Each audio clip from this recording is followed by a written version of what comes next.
Bonjour chers élèves, aujourd'hui on va entrer dans le vif du sujet.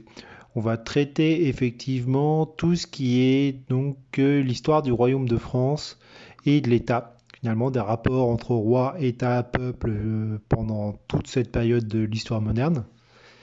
Et j'ai décidé de faire un plan plutôt thématique. Donc aujourd'hui on commencera par État et religion. On s'intéressera un peu plus tard à l'État et guerre. Par contre, effectivement, j'ai adapté ça, c'est plutôt pour ceux qui vont donc faire Space Histoire peut-être l'année prochaine, ce qu'on appelle parfois un plan, pour l'instant, un peu chronothématique pour cette partie-là. Ça veut dire que finalement, je n'ai pas de chronologie dans mon plan, finalement, puisque je préfère traiter des thèmes, c'est plus intéressant et un peu moins confus. Par contre, à l'intérieur de chaque partie, je me permets des fois de faire des parties, effectivement, chronologiques. Donc là, pour l'instant, ce qui va nous intéresser, c'est cette grande période donc d'un siècle, de 1515 à 1610, qui est marquée par les guerres de religion. Ça, c'est effectivement extrêmement important, c'est que ces guerres de religion-là, qui vont opposer catholiques et protestants, elles vont redéfinir le rôle royal.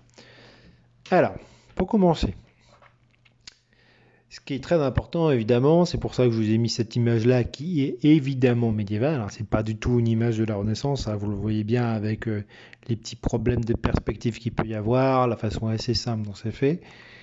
C'est qu'effectivement, le pouvoir royal est totalement lié au pouvoir religieux. Là, le roi, vous l'avez au milieu de l'image, en train de se faire bénir. En fait, il y a l'archevêque de Reims qui est en train de lui mettre sur le front un signe de croix avec un saint crème.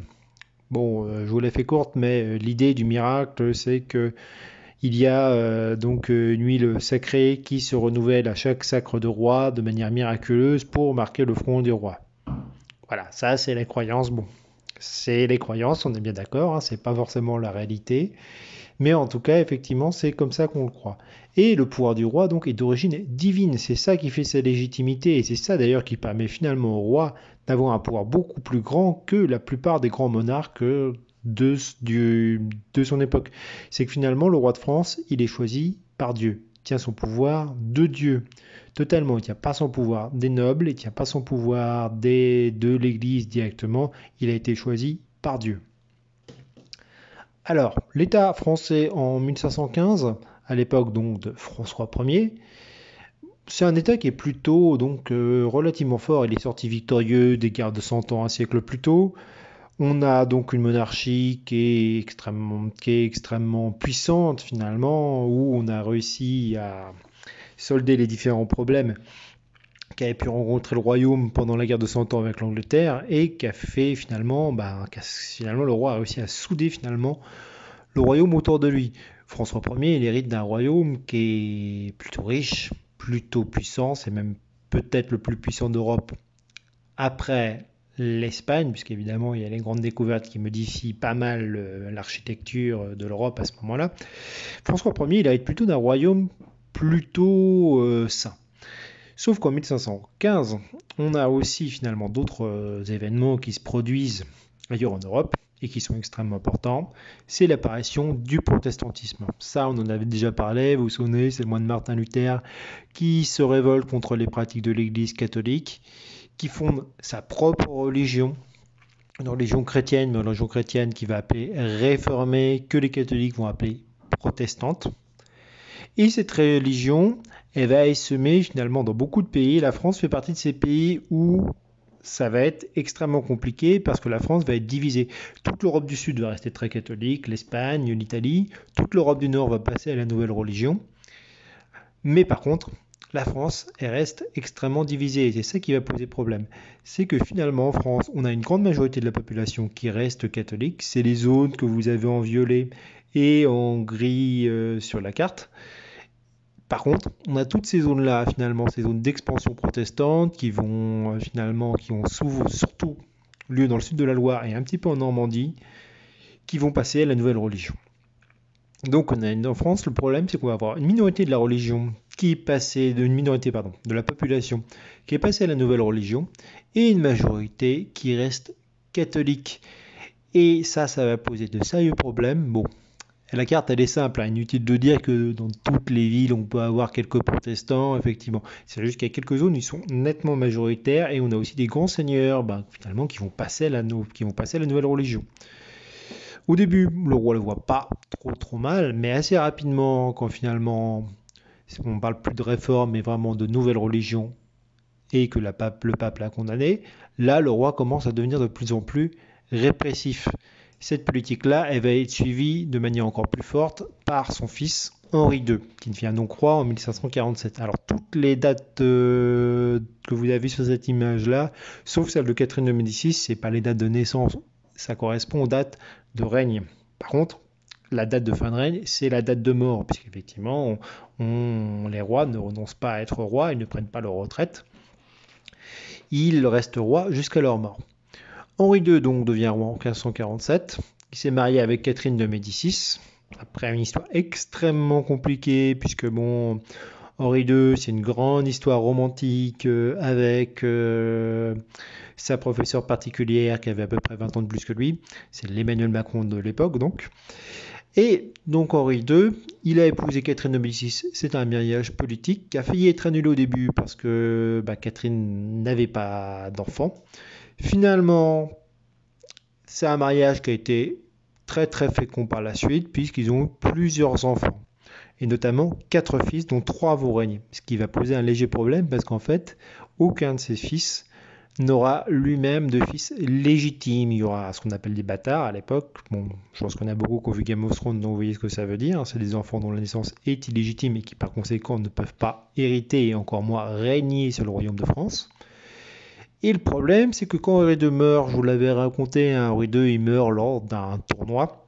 C'est d'ailleurs l'un des derniers grands tournois en France, c'est pour ça que Catherine de Médicis les fera interdire, où la lance de son adversaire se rompt, un éclat lui s'enfonce dans l'œil du roi, il met donc une journée entière à mourir, et finalement c'est son fils, François II, qui est très très très très jeune, qui arrive au pouvoir.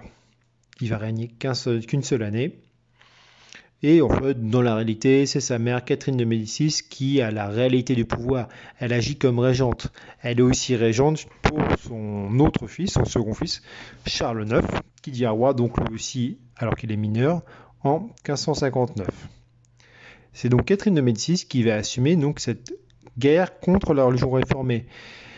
Mais quelque part, contrairement à une légende noire qui veut faire d'elle une sorte de grande méchante de Walt Disney, une sorte de reine méchante, tout habillée en noir, qui apprenait la Saint-Barthélemy, c'est plutôt quelqu'un qui associe l'intérêt de l'État, qui se rend bien compte que finalement cette guerre où des Français tuent d'autres Français pour des prétextes religieux, elle est extrêmement dangereuse pour l'unité du royaume. Je vous lis un petit texte, une petite lettre qu'elle avait écrite finalement en 1561. Quant au fait de la religion, les exemples reçus de ce que nous avons vu devant nos yeux depuis quelques années nous ont montré et enseigné que pour guérir ce mal venu de longue main, un remède n'était pas suffisant. Mais que selon les nouveaux accidents, il fallait aussi changer de médicament jusqu'à ce qu'on ait trouvé celui qui est seul unique pour nous donner entière guérison. Nous avons durant 20 ou 30 ans essayé le cauter.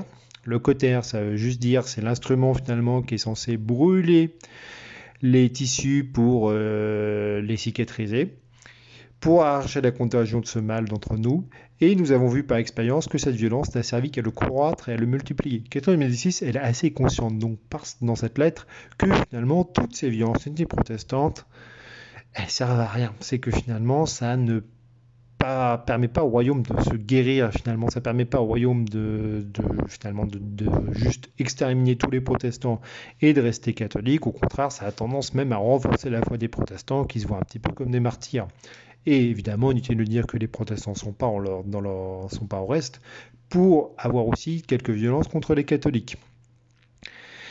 Et c'est pour ça que Catherine de Médicis, et ça, je vous revois à ce qu'on avait fait sur la reine Margot, elle décide de marier sa fille Marguerite, donc sœur du roi, avec le roi Henri de Navarre, l'un des chefs du parti protestant, en 1572. Malheureusement, vous savez comment ça va se terminer. On a une tentative d'assassinat contre un autre des chefs des protestants. Résultat, on arrive vers la Saint-Barthélemy. Je vous renvoie au cours qu'on avait fait là-dessus. Où, finalement, on massacre d'abord les chefs protestants. Ça, c'est ce qui est prévu. Mais on arrive à un massacre où finalement on va tuer un nombre extrêmement élevé donc de protestants. On est à peu près vers 10 000 morts pour vous donner une idée. Donc le 15 août, le 24 août 1572.